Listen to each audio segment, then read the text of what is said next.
Hello বন্ধুরা, আপনারা সবাই কেমন আছেন? আশা করি সবাই ভালো আছেন। তো বন্ধুরা, আপনারা যারা চীন হাঁস পালন করতে চান, আজকের এই ভিডিওর সাথে জুড়ে থাকেন।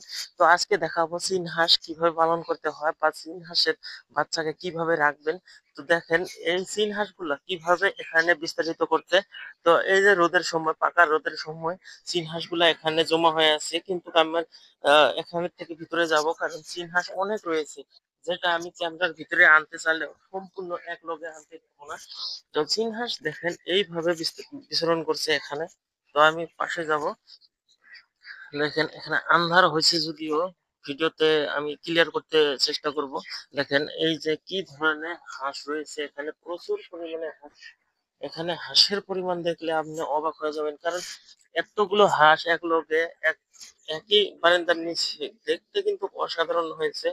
দেখেন কিভাবে রয়েছে এখানে। সবগুলো একসাথে ক্যামেরায় বন্দি করার চেষ্টা করছি, কিন্তু হচ্ছে না।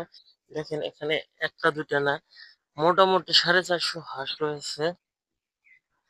এই হাঁসগুলো সবগুলো কিন্তু এখানে এই পানিতেই জল খাচ্ছে, জলের ভিতরে নামাচ্ছে, গা পা ধুচ্ছে। এখানে কিন্তু খাদ্য হিসাবে এই ধান দেওয়া হচ্ছে, এর সাথে গম, ভুট্টা ও দানা। এর সাথে সাথে এই হাঁসগুলোকে মোটামুটি প্রতিদিন 2 থেকে 3 ঘন্টা পানির ভিতরে রাখা হচ্ছে, মানে পানি খেতে দেওয়া হচ্ছে, পানিতে গা ধোয়া দিতে দেওয়া হচ্ছে। প্রতিদিন যে সারাদিন পানিতে থাকবে তারা থাকে না, সব সময় এইভাবে উপরে উঠে থাকে। এরা কিন্তু পানি অতটুকু ভালো পায় না, দেশি হাঁসের মতো সারাদিন পানিতে থাকে না।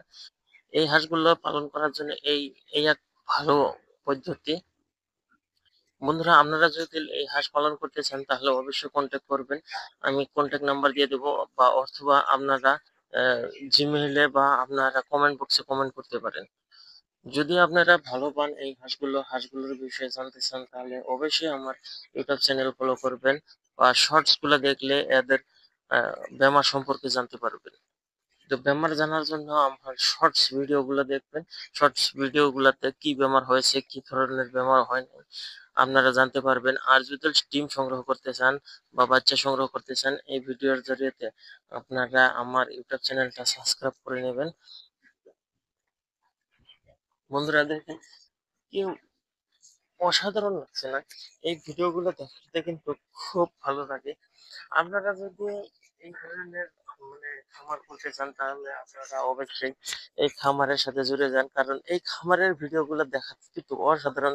পাশেই এই ধরনের হাঁস থাকবে, আর হাঁসের ভিডিওগুলো বানাইতে নিজেকেও খুব ভালো লাগে, কারণ এই পাশেও দেখেন সব জায়গাতেই মানে হাঁস ছড়িয়ে আছে।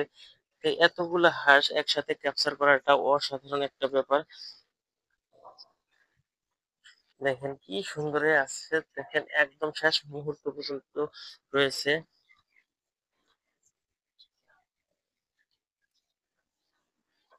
বন্ধুরা, আপনারা কি এইভাবে পালন করতে চান বা এই ধরনের খামারের শখ রয়েছে?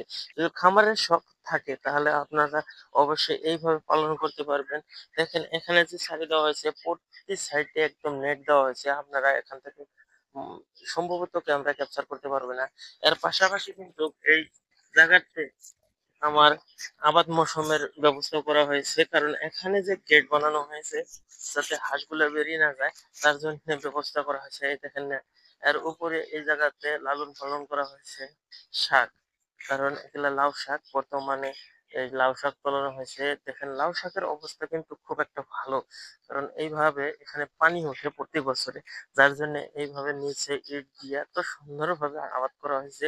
আপনারা দেখলেই অসাধারণ বলে মনে করবেন, কারণ এইভাবে লালন পালন করলে এই শাকের ভিতরেও ভাব হতে পারে, যদি আপনারা এইভাবে পালন করতে পারেন। এগুলা সবগুলাই লাউ গাছ। আর লাউ গাছের ভিডিও কিন্তু খুব অসাধারণ হয়েছে, আপনারা যদি দেখতে পারেন। আমি কিন্তু হাঁসের ভিডিও করতে আসে লাউ গাছের ভিডিও করে ফেললাম, এটা কিন্তু অন্য ধরনের একটা ভিডিও হয়ে চলে যাচ্ছে। দেখেন কিছুদিনের ভিতরে এখান থেকে লাউ খাওয়া যাবে। ইতিমধ্যে 1-2 দিন এই লাউয়ের শাক খাওয়া হয়েছে। এত ছোট গাছের লাউয়ের শাক এত সুস্বাদু হতে পারে, এটা কিন্তু আমি কখনো ভাবি নাই। কারণ বর্তমান সবজির দাম বেশি হতে, আর এত সুন্দর গাছের চেহারা দেখে এই লাউয়ের শাক খাওয়া হয়েছে ইতিমধ্যে। তো বন্ধুরা, আজকের মতো এখানে সমাপ্ত করছি। যদি আরো ভিডিও বানাই কোনো পরবর্তী ভিডিওটা অন্য জায়গাতে বানাতে পারবো। তো বন্ধুরা, আজকের জন্য এখানে সমাপ্ত নিচ্ছি।